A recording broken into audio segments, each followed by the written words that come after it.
Thank you for listening to the Damage Report podcast, the show covering the true threats facing our country and what you can actually do about them.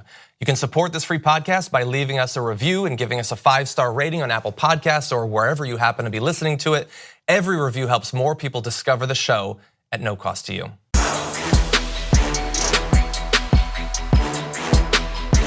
Welcome back to election week on the Damage Report. I am John Idarola. Still, despite all that's happened this week, it was another one of those days that made us start the Damage Report. You wake up, you check the notifications on your phone, and you think, dear God, what have we wrought?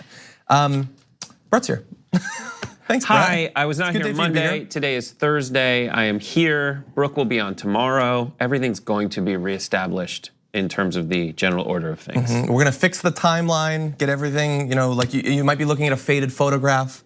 Everything's gonna be good. Brooke will still be here this week. But there's a lot that we're gonna cover. Obviously, we're gonna be starting off with the Thousand Oaks shooting in just a little bit. But through the course of this hour, we are gonna be talking about the White House spreading obviously doctored footage to attempt to bar a journalist from access to the White House in the future, which should be one of the biggest stories of the day. Let's see, we've got Bernie Sanders on some of the election returns. What was helping to determine some of the wins and losses and tight races that we're still wondering how they're gonna go. Don Jr. is apparently running scared, so that should be a lot of fun. And there's other bad news though. RBG in a bit of trouble. And then at the end, Brett was able to track down a JP Morgan analyst has done an analysis of midterm losses for the party in power based on the strength of the economy. And Donald Trump has apparently made history. So that will be the amazing fact of the day a little bit later on. Great, I'm happy to be here. I am sad about the first story that we have to kick off the hour. Yes, it is literally close to home. It is very sad. I, like many people across the country, woke up to find out that Thousand Oaks, which is not far from where we are right now, and Brett, my co-host today, has spent a great deal of time there, was the site of the latest mass shooting in America, assuming that there hasn't been one since then that I haven't seen the news of. But this was the big one, where a suspect shot and killed 12 bargoers and a sheriff at the Borderline Bar and Grill in Thousand Oaks. The victims include Sergeant Ron Hellis, a deputy with the Ventura County Sheriff's Department, and 11 people who were attending a college night event at the bar. Hellis, a 29-year veteran of the sheriff's office, was one of the first officers on the scene. He was shot multiple times and died in the hospital from his injuries. He was 1 year short of retirement. And they have identified the person who did this is a 28-year-old. I'm choosing not to put their name out there, but it is, well, and there it goes at the end. A US Marine Corps veteran who is known to law enforcement. The sheriff said, we've had several contacts with Mr. Long over the years, minor offenses. In one of those previous contacts with him, he was somewhat irate and acting irrationally. But a mental health specialist who spoke with him at the time said that he did not feel that he was qualified to be taken into custody at that time, unfortunately. Yeah. So this is a place that you are familiar with. Yeah, actually. I used to go there every Wednesday. Like, I don't know if it was Wednesday, maybe Tuesday, but Borderline is in Thousand Oaks. Thousand Oaks is 40 minutes north of Los Angeles. It's in Ventura County. It was interesting when you hear about a shooting that takes place there and you think of Borderline, which is itself a country western bar. We used to go there because they had line dancing. It was something fun to do on a weekend. But when you heard about this, one of the first things I thought, in addition to all like the normal things, was there's probably police officers there. It's sort of bar where you would normally see police officers. Thousand Oaks, Simi Valley, while they're in two different congressional districts, they butt up against each other. There's that, Westlake. Thousand Oaks and Simi Valley went back and forth, and Simi Valley is where I'm from, but Thousand Oaks went back and forth with Simi in terms of being the safest cities in America of over 100,000 people. And so when you hear about shootings in Thousand Oaks, like you know them, and you know that last year was the previous shooting in Thousand Oaks, but that was a domestic dispute at the Oaks Mall, which is just across the freeway and over. But when the sheriff came on, like the official sheriff of the area came on TV this morning to discuss to discuss what happened. He said that there were six off-duty cops who were at the Borderline who stood in front of people to try to shield them. But yeah, it's one of those things where like in Thousand Oaks you just don't think of this thing happening. Guns in Thousand Oaks, yeah, Thousand Oaks, Camarillo, up north that way, Simi Valley too. Like there are gun owners there. The Ronald Reagan Presidential Library is like 4 miles away from where this happened. Yeah. But yeah, it is in terms of what's happening in that town, it is largely white. The main industry is kind of biotech. The Amgen is up there.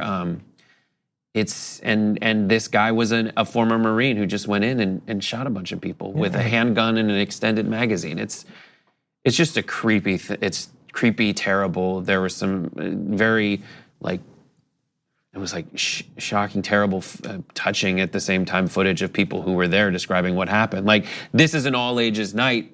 This is when, and then one of the main people that got interviewed in the local news is a father who went there with his son and he apologized to everyone else that he wasn't sticking around to help because he tried to get his son out, and he got his son out.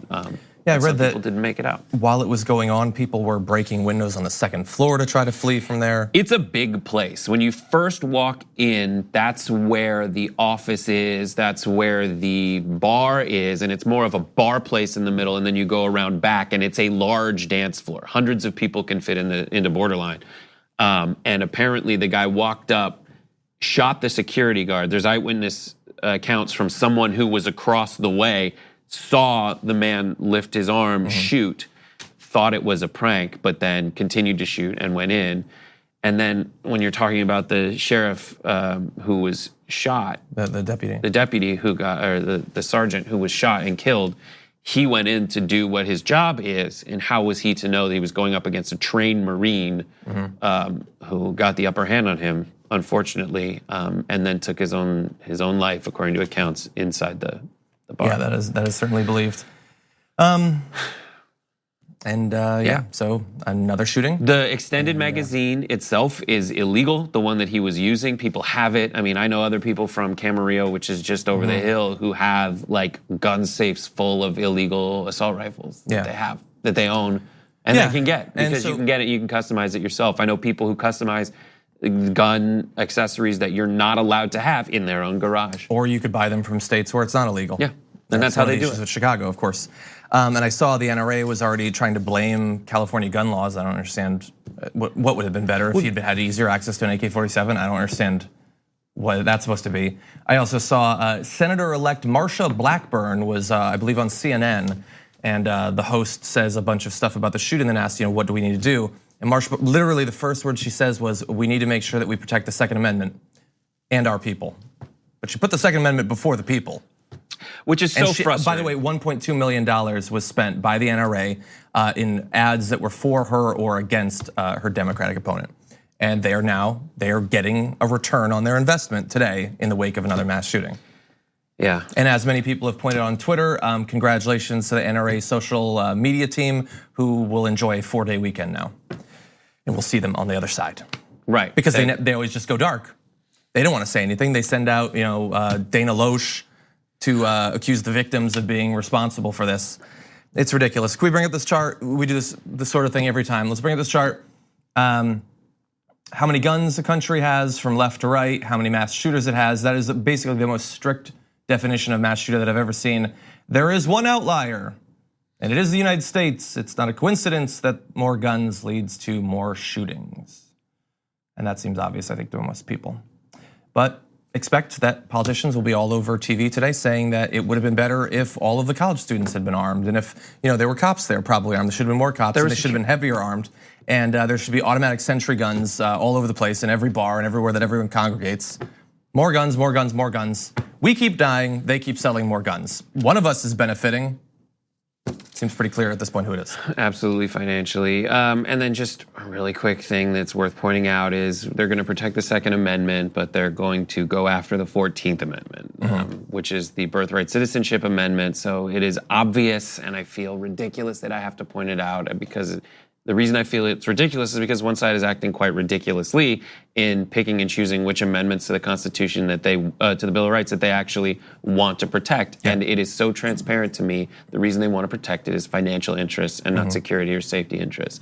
The NRA wants to make more money off selling more guns. They will take this day off, and they won't have to do anything, because in the wake of mass shootings, typically what happens, and we're seeing certain cracks in this as the shootings tend to affect more children, and in this case, college students at Cal Lutheran and Pepperdine, which are both close by. Cal Lutheran much closer. Moore Park Community College is really close to that. Cal State, Channel Islands, and all the way up through that. But as time passes, it just becomes clearer and clearer that they are going to protect the Second Amendment. We need to talk about a relatively new show called the Republic, or UNFTR. As a Young Turks fan, you already know that the government, the media, and corporations are constantly peddling lies that serve the interests of the rich and powerful.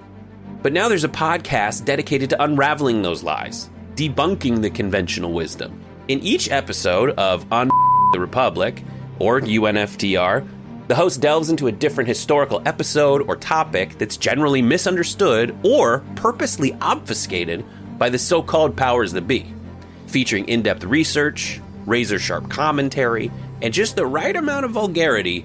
The UNFTR podcast takes a sledgehammer to what you thought you knew about some of the nation's most sacred historical cows.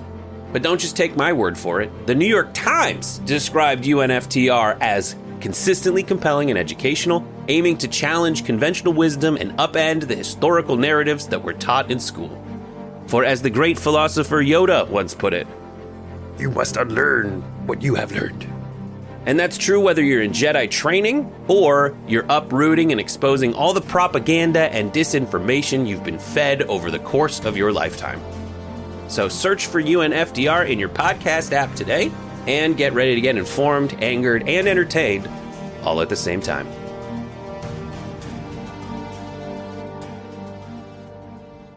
Amendment, but not any of the other ones. Yeah, including the first, which we'll get to on the other side of this break. They'll cite in this weird way freedom of speech, but that's only because they have a different agenda and they're not actually protecting anyone else's freedom of speech. Yeah.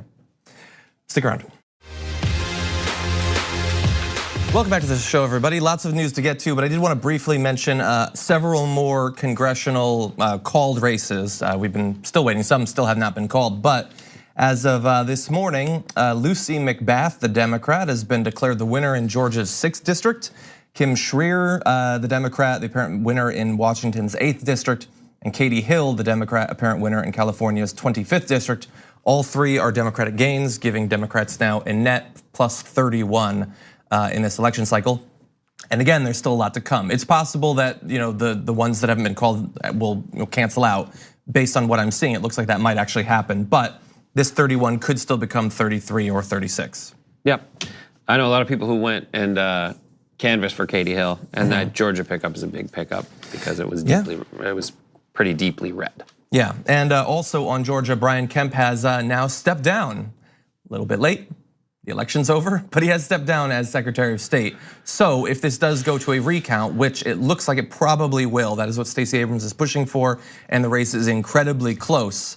There's still votes outstanding and things like that, let alone all the voter suppression. Hopefully we will have a recount. He will not be directly overseeing that.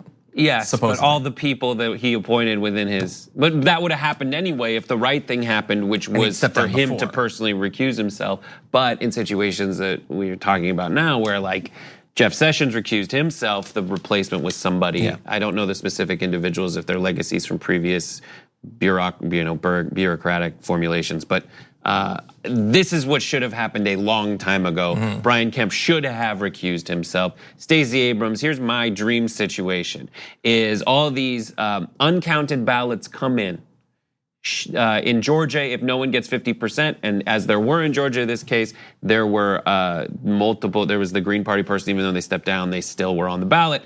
If no one gets 50% of the vote, then they do a runoff between the two. He's recused himself.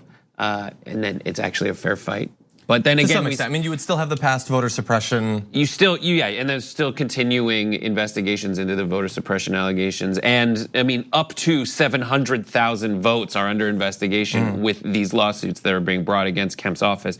So we'll see. But I like it. What do you think about someone like Stacey Abrams saying, no, I'm not gonna give up? Are you kidding me? I'm not gonna do that concession. Yeah, well, look, I don't always think that they should stick it out, but if it's this tight, which it is, and if, especially with this gigantic cloud hanging over the race, and again, if I don't think there are a lot of haters watching this show, but if there are, this isn't like a day after thing where it's like, whoa, we got a chance, we got to stick in there. And now we're worried about voter suppression. We've been talking about this all year in Georgia. It has been a gigantic story, especially in the months leading up to the election. We were worried going into it, and it looks like our worries have been vindicated, and now we have a chance to, we'll never know for sure exactly what happened, but with a recount and a careful analysis of a number of groups of votes that he attempted to block, which I'm gonna go on a limb and say might favor her. I think he probably wasn't just randomly saying no to these votes. It is possible that the result could flip. And right but now, not guaranteed. The reporting through the AP is that gap is a little over 60,000 votes out of about 4 million. Jesus. And if you say 700,000 cases of voter suppression and conservative estimates being 50,000, and there's a little give and take in there, and then who knows what could happen? Hopefully, we don't it works know out for Stacey. We don't know, but I like that she's fighting. And I like it. I saw that Bill Nelson is doing the same. I don't know about Gillum, but I would like, we got time.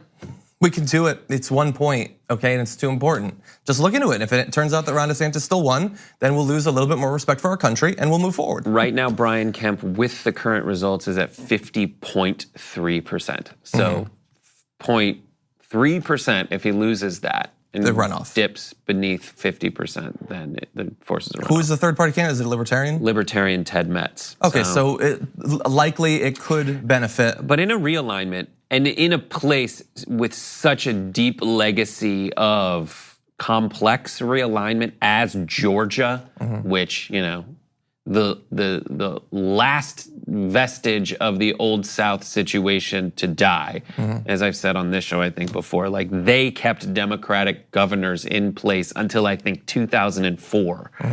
And not because they were voting like the rest of the Democratic Party around the country.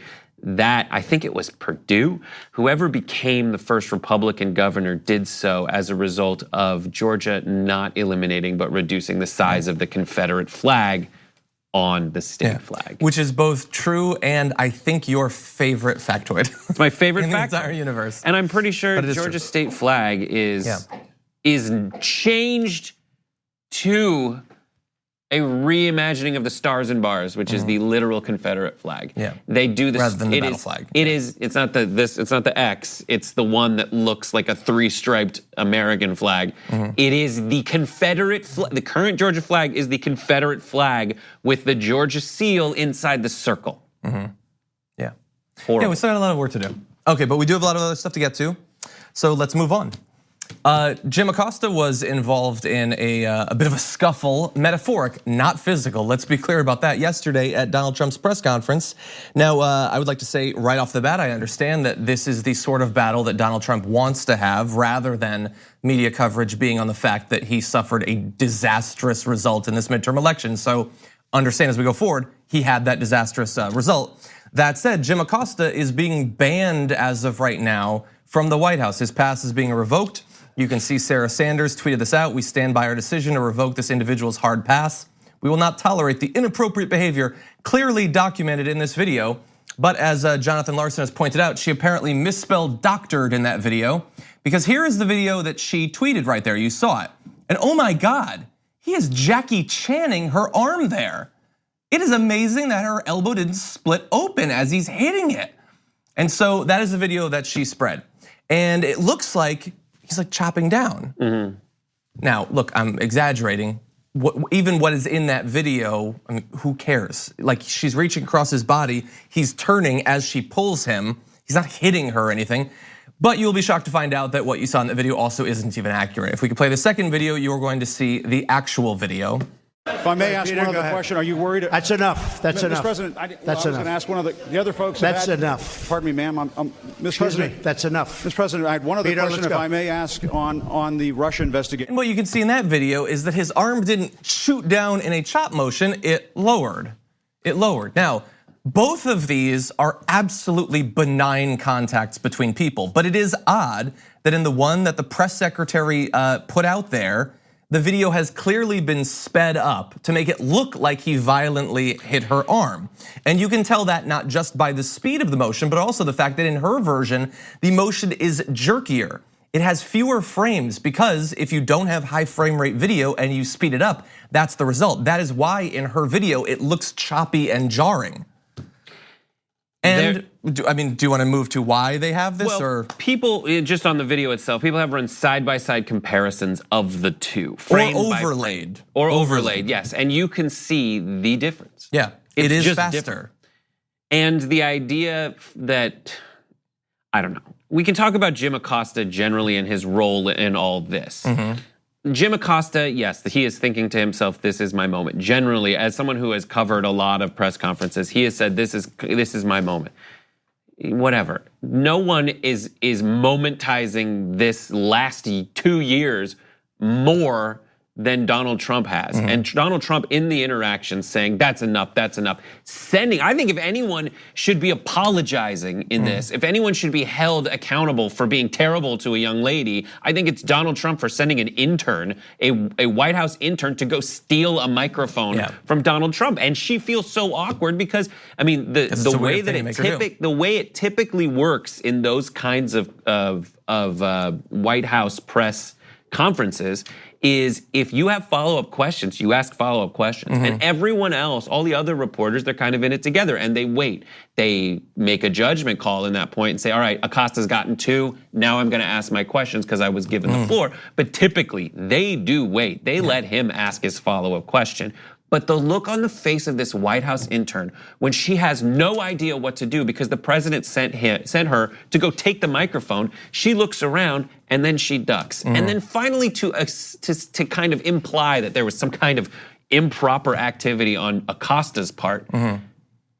It's absurd. The next words out of his mouth are, I'm sorry, ma'am. I'm sorry, yes. So look, let's get to where she got this from. So this is not a retweet that she did. She went into Twitter, uploaded a video. So where did the video come from? Well, the first place that people have been able to find it is a reporter from InfoWars, a far-right conspiracy website that is so terrible that it has been banned from multiple social media platforms. One of their reporters is spreading this around. He has been caught. But they don't actually admit that they do this. Conservatives are still saying, I can't tell the difference. I'm looking at these 2 videos and they look identical to me. Apparently we've got some hosts from Westworld. This doesn't look like anything to them. But you can see the analysis, you can show the videos overlaid over each other. It was clearly sped up to make him look like he assaulted her. They're saying, many on the right saying on Twitter that he should be facing battery and assault charges for what you just witnessed in that video. So that is where they got it from. How Sarah Sanders came across it and decided to put it on Twitter is an interesting question. It makes me think, by the way, of the way the country reacted aghast at Michelle Wolf for pointing out that Sarah Huckabee Sanders is a liar. She's literally spreading doctored video. And they're doing that to ban him. So really fast, Jim Acosta has responded on Twitter saying this is a lie to that tweet that we showed you. Don't believe the lies coming from the White House, believe in our freedoms. Thank you all for your support. We won't back down. First Amendment, which is interesting because we've had a lot of talk in this country about the First Amendment and protection of free speech, and that has been used to cover so many things that are not actually in any way a part of what our Constitution is protecting with that. But this is literally what it is. This is government action against a media outlet. And they are spreading doctored fake news to ban someone. And going beyond it, I wanna show one more video. So Fox News, Trish Regan, look at how she spins the video that you just saw. I know that you also have a background. I don't mean to spring this on you last minute, but in sexual assault cases, et cetera. What's your reaction to that video that we saw there where Jim Acosta is sort of wrestling this young White House intern to keep the microphone? And as such, tonight, we have just learned moments ago, he is no longer going to be able to have his hard pass, his reporting pass, to be there at the White House. What do you say about that? And then we'll move on to Sessions. Trish, I was hoping we'd have the opportunity to talk about it because I was floored by Acosta's conduct, and revoking his pass was a necessity given the way he conducted himself. Forget unprofessional. That was just unbelievable. And okay, so it was a necessity to take it away. So you saw those videos, even the doctored one, it was a necessity. He wrestled with her. And also, maybe you can comment, since you have a background in sexual assault cases. Yeah, well, yes. This is state media, that's what it is. Russian state media is looking at this and giggling. Like, you guys are taking it too far. You need to dial it back a little bit.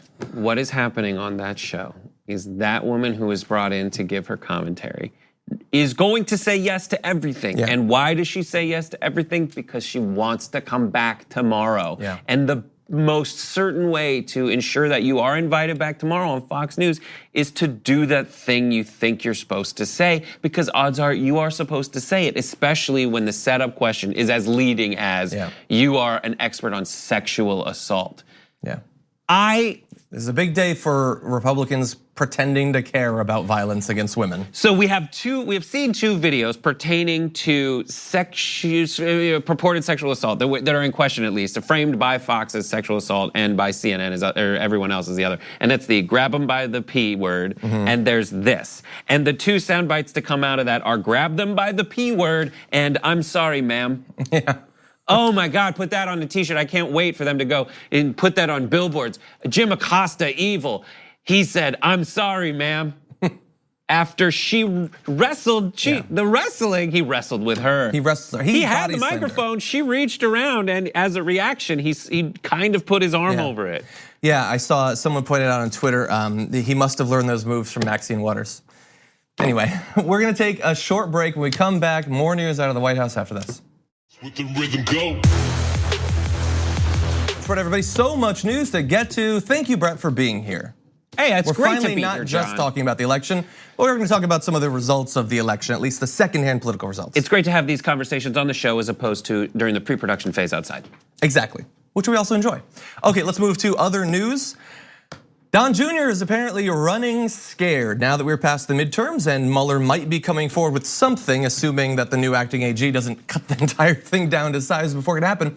He is apparently a little bit worried about being indicted. 2 days ago, Gabriel Sherman reported that White House officials are concerned about Don Jr.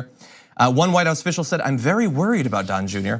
They fear that Mueller is going to be able to prove perjury in relation to the Trump Tower thing. And deep in a report about Trump's 2020 campaign plans, Politico drops the news this morning that Trump Jr. has told friends in recent weeks that he believes he could be indicted. Because he did wrong. Yeah, so what is this about? I mean, theoretically, it could be about a lot of things, but what it seems most likely is he had the Trump Tower meeting and he said under oath multiple times, I didn't tell Donald Trump about it, which, look, hey, family loyalty, that's great that you're trying to protect your father. That doesn't make any sense. There's no way that that's actually true. And whether you believe me or not, apparently the belief is that the Mueller team has now been able to prove that that is not true. So he perjured himself, and so there's the possibility of an indictment. And he's doing, and this is what's so epically sad about it, is he's doing an impression of his father the whole time, saying whatever he wants to be true, believing he's above the law. But really the only person with the highest chance of being above the law is Donald Trump because he is currently president. And constitutionally it shakes down to that. But it is going to be so sad. I mean, it might potentially be so sad when by doing an impression of his father, he ends up indicted. Yeah, but what's interesting is that at the same time that, as you say, this is coming about as a result of him being more like his father. If the news coming out of the White House is true, that sources are saying that he is worried about this, that does show sort of a grasp on reality that his father doesn't actually match. Donald Trump seems so oblivious to what's going on, but Don Jr. apparently gets, I lied, they might have discovered it. If they did, I'm in legal trouble. Hey, he dwells in a reality-based world at least once or twice, and not on Twitter. Yeah, but I don't know specifically what happens with Donald Trump behind the scenes. And I've seen reports where he is frustrated and angry, but yes, I don't know. Well, we're gonna have a little bit of that in just a minute, actually. But we'll have to see with Don Jr. If Mueller does actually have something, if he comes forward with it. If it's not destroyed, that is obviously the plan that is in action today. We're gonna be talking about that a little bit later on. They are trying to shut this down. If so, that would be a good day for Don Jr. Okay, moving on. If you watched yesterday's press conference with Donald Trump, this is a guy who is claiming victory in the midterms and talking about how everything is great, except that everything in his body language and the way he was interacting with those reporters shows this is dark Donald Trump. This is dark days for Donald Trump. And that's not just coming from progressives. Conservative columnist Jennifer Rubin said, welcome to an even worse version of Trump, defensive, cornered, possibly looking at indictments of more aides or family members. Democrats must hold him and his enablers accountable, understanding that in all likelihood, they're building a case to vote him and his GOP lackeys out in 2020. And so to some extent, look, if he's brawling with the media in a press conference, that's not really all that different. But his social media activity, his tweets since the election, they look to me like a guy who is scared that things could be developing fast in some of the areas he's most worried about. Yes, I mean, he has, okay, so we have Jeff Sessions out.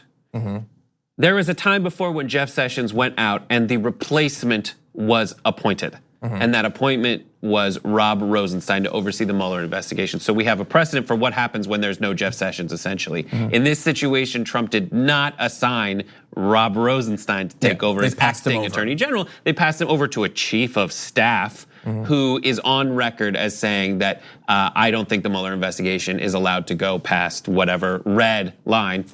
Literally in this case, I guess it's figurative. I get it. But yeah, thank you. Yes. But yeah, so. Yeah, and we're gonna get more details on that guy in the next thing. But, okay. But yeah, I think that Donald Trump, he's like his son now. He's the grown-up version of his son. I do think that he should be worried. Look, maybe not even primarily about the Mueller stuff, but this is a guy who loves control. He doesn't like when things are difficult. And so legislatively going forward, he has these plans for tax cuts and attacking Social Security and Obamacare, all of these things. That has just become a whole lot more difficult. This is not a guy who has any interest or talent in reaching across the aisle and working with people. Maybe we'll see that, but I don't think he's expecting that will be easy. And that means that suddenly this job, which has been relatively easy with unified government, looks a little bit more difficult this week. It wasn't easy with unified government. He only got his tax cut passed and judges. Yeah. So now imagine. Okay, with that, we're gonna take one more break. When we come back, Bernie Sanders, both on the big change with Jeff Sessions and some of the races from Tuesday after this. Welcome back to the show, everyone.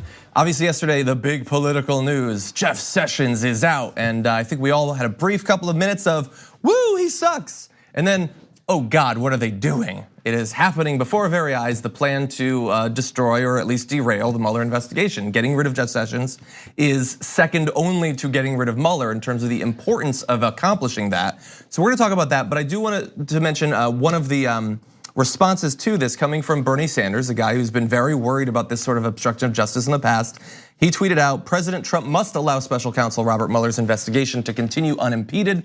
Any attempt by the president or the Justice Department to interfere with Mueller's probe would be an obstruction of justice and impeachable offense. So not just more obstruction of justice of the sort that we've already seen over the past 2 years, but this would be impeachable in the eyes of Bernie Sanders. What do you think about that?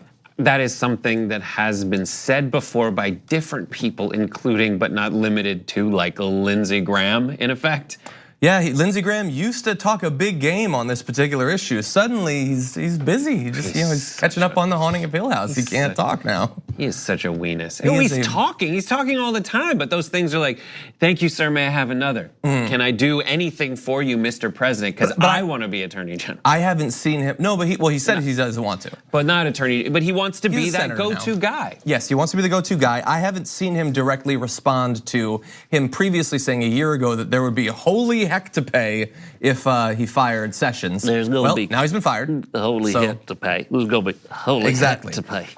Holy heck, it turns out, not so bad. It really hasn't been much. The Republican Party doesn't really seem to care. Yeah, it's hard to imply the severity of a word that is itself a euphemism for a worse word. Yeah, exactly. Heck. Well, he didn't actually say heck. I'm saying heck just in case. Yes, he did. I know that we can say it. So, look, the guy who's taking his place, Matt Whitaker, I did a live breakdown after he was announced, but by this point you've seen this is a guy who got into the public eye of Donald Trump, at least, by going on Fox News and defending Donald Trump. This is a guy who has spoken out repeatedly against the Mueller investigation. He has made up these insane red lines that he says Mueller can't cross, that we know is in the charter that established the special counsel's investigation. So he has lied about that repeatedly. That is why he's being chosen. That is why Rod Rosenstein is not already the new AG. They've instead gone to this guy because of what he has said about Robert Mueller. Yes. It is, and I would keep him. If I'm Trump, I keep this guy as there's already an acting deputy something associate attorney or something like that has been acting for years. And Trump himself is acting as president to the best of his ability. But I would keep this guy 100%. And that's why you get him in right now immediately. There have been reports that Mueller is starting to type up the final report. And type fast. What's that? He should type fast. He should type fast, but Trump said, as opposed to waiting an extra week for after the election for Sessions, which reports say at Sessions' request, he wanted an extra week before he stepped down. Trump said, no, we need you out. We need the new guy in. And I would keep that guy because every other person who's out there is a lifetime politician. And we have seen what happens to lifetime politicians in this particular situation. And the thing about Sessions was he smelled that his best strategy for becoming Attorney General was latching on to Donald Trump super early. He did that. But as a lifetime politician, he knows that he needed to recuse himself to self-preserve. Yeah. And he did that, and now he's that been punched in the face by Donald Trump over and over because of that. Right, but he got to be Attorney General, He did, and he'll go back and probably run for. It's potential that he could run for his old seat the next time around because this was a special election. It's only another year. Yeah. Basically, yeah. Yeah, and look, I know that there are some people that think, look, so it's our obligation to cover political developments. This is a massive one. But some people might think, well, I'm still not convinced that Robert Mueller has anything. And I get that. I'm not saying that Robert Mueller has something. I'm saying Donald Trump is acting like Robert Mueller has something. You do not go to these insane lengths. Potentially, right here, obstructing justice. We're not calling it that right now, but you don't go to this constant lengths of attacking Jeff Sessions. Why aren't you protecting me? Why aren't you protecting me for 2 years? And then you force him out. You get this loyalist to come in if you honestly believe that Robert Mueller doesn't have anything. They're acting like people who desperately need to shut this thing down. You don't know why they need to shut it down. I don't know why they need to shut it down, but they are telegraphing to everyone that that is their only strategy at this point, is to kill this thing before it gets out there. Yeah. And by the way, to that, Matt Whitaker has previously said that he believes that legally we might never see the results of the Mueller investigation, whether it continues or not. So get ready for that possibility if he becomes the actual AG. I don't think, I can't fathom Matt Whitaker being the actual Attorney General, but I can fathom Trump keeping him there as long as he needs to. Yeah. Because this guy says he will put that thing in the bin and never see the light. It'll get out. I think there's no way that it wouldn't get out. I hope so, now that they have control of some of those committees, or will. Do you want to briefly talk about some of your research on who might replace him? Yeah, if it's not him. I get these notifications, and one of the notifications was that Pam Bondi, and so here's the first one. The first one is that Pam Bondi, who is the Attorney General of Florida, might be the replacement, which is hilarious because one of the reasons that Donald Trump Jr. is so afraid that of the results of this investigation is he's afraid he's going to get indicted for how the Trump organization and foundation were handled. Pam Bondi is the person who was under investigation because she quashed an investigation following getting $25,000 from the Trumps. So it was an investigation against the Trumps. She killed it after being paid by the Trumps. Yes. So that is politically damaging to her, I guess, if she is nominated to be the AG. But we do live in crazy times. They like to. I think he should absolutely 100% put Chris Christie in charge. Chris Christie was another one on this list of reported replacements. Scott Dworkin, who kind of sensationalizes things a lot, but this is absolutely factually correct, tweets, Chris Christie doesn't have a shot in hell of AG. He put Kushner's dad in prison. That's a good point. That's absolutely true. That's the sort of thing you remember. Yeah, so the rest are just different names of people. So Alex Azar, obviously we're very familiar with. Pam Bondi, Trey Gowdy. Rudy Giuliani. Honestly, would we be shocked if it was Rudy Giuliani? He can barely string together a sentence, but would we be shocked if it was Rudy Giuliani at this point? Well, here's the thing about Rudy Giuliani and Chris Christie. Those were two people that as soon as Trump won, folks were like, well, there's the attorneys general right there. And then that failing, maybe Chris Christie would be in charge of the transition team. Both of them got the shaft. Now the question is, have they spent enough time in the penalty box to atone for their sins? And did that teach them that they should be loyal to Trump at all costs? Yeah. Who knows? But I think if it's Chris Christie, Chris is going to be like, have at it, bud. He's going to say, yeah, I don't care. Here's the results of the Mueller investigation. What do I care? I put your son-in-law's dad in jail. Yeah. Also, you banned me from eating Oreos. That literally is a piece of news that happened. Trump said you can't eat Oreos anymore.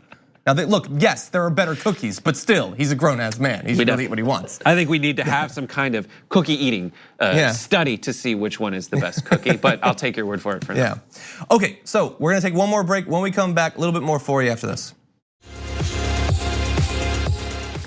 Welcome back, everyone. Terrible news this morning, obviously of a variety of different forms, but one that it is getting covered a little bit. Ruth Bader Ginsburg apparently had a bad fall in the last day. She's 85 years old and she fractured 3 ribs in a fall in her office at the Supreme Court, actually. As of right now, she is in a hospital, so this is at least significant, if not some sort of critical injury. She called Supreme Court police to take her to George Washington University Hospital in Washington early Thursday after experiencing discomfort overnight. She was admitted to the hospital for treatment and observation after tests showed she fractured 3 ribs. So she is such an OG, a BA, whatever 2 letters you want to put together, that she fell, broke multiple ribs, just got back to work. Yeah, and then realized, oh, this is serious. Yeah, that's overnight. So she slept on it because she deliberates. She's a deliberator. She weighs all the facts and then she makes a reasoned judgment. She weighs all the facts and she weighs 35 pounds. She does. Oh my gosh, she's a frail young lady. This is just the latest of her many injuries. She broke 2 ribs in a fall in 2012. She's had 2 prior bouts with cancer and had a stent implanted to open a blocked artery in 2014. She was also hospitalized after a bad reaction to medicine in 2009. But despite all of that, she has never missed Supreme Court arguments. After many of these things that would have sidelined me for a long time. I need her to, we need, you know how you child-proof a home? We need to fall-proof her office. Everything should be bouncy. Should it be a ball pit or something? Maybe just a full ball pit so she has support as she wades through it. Also, just put her on some kind of life support already, like some kind of thing that no matter what happens, she will stay alive. Yeah, look, I know that you think you're thinking big, but you're actually thinking small. What we're gonna do here at the Damage Report is in a moment, we're gonna put a phone number down at the bottom. This is a place for you to begin donating organs, limbs, skin, whatever. Just let's the island this thing. Let's Black Mirror this thing. Twilight Zone, start handing over body parts to keep her alive. I saw that Shannon Woodward, the actress of Westworld, said that she wants to donate her entire body if that thing exists. I'm fine with it. So hopefully we can do it. Because here's the thing, like she is awesome in her own right. She's got a movie coming out sort of documenting her life because of the amazing path that she has been on. She directed it, she wrote it, she starred in it. She starred as the young version of herself. No, but if she ends up having to retire as a result of these injuries and a need to take care of herself, I don't want to say that that is then a disaster for the left, because that implies that we have not already experienced that disaster. The first seat that we handed to the Republicans automatically and knew that we would hand to the Republicans if Donald Trump became president was a disaster. The second, so taking Scalia's, not taking it, that's a disaster. The second one was an absolute disaster.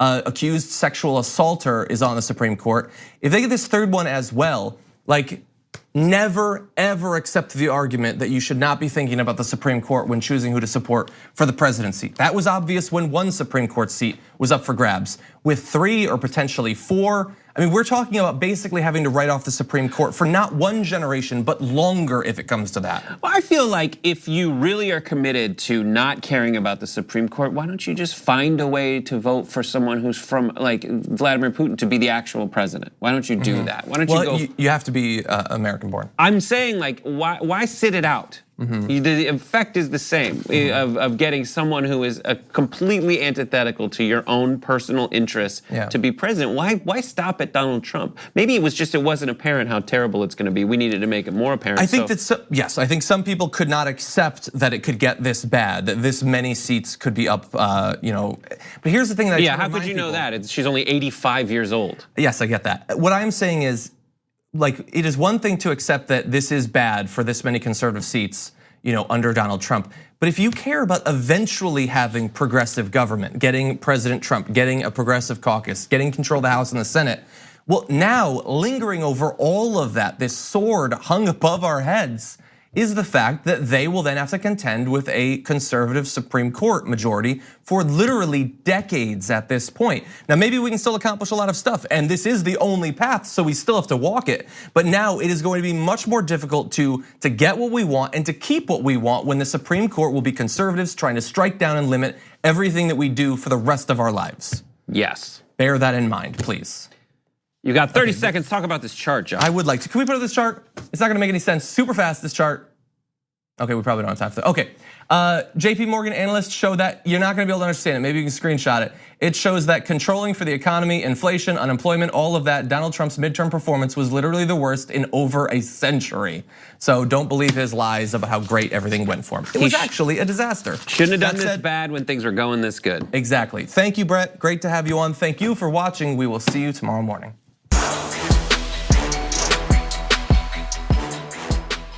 Thank you for listening to the Damage Report podcast, the show covering the true threats facing our country and what you can actually do about them. You can support this free podcast by leaving us a review and giving us a 5-star rating on Apple Podcasts or wherever you happen to be listening to it. Every review helps more people discover the show at no cost to you. Thanks for listening to the full episode of The Damage Report. Support our work, listen ad-free, access members-only bonus content, and more by subscribing to Apple Podcasts at apple.co/TYT. I'm your host, John Adarola. I'll see you soon.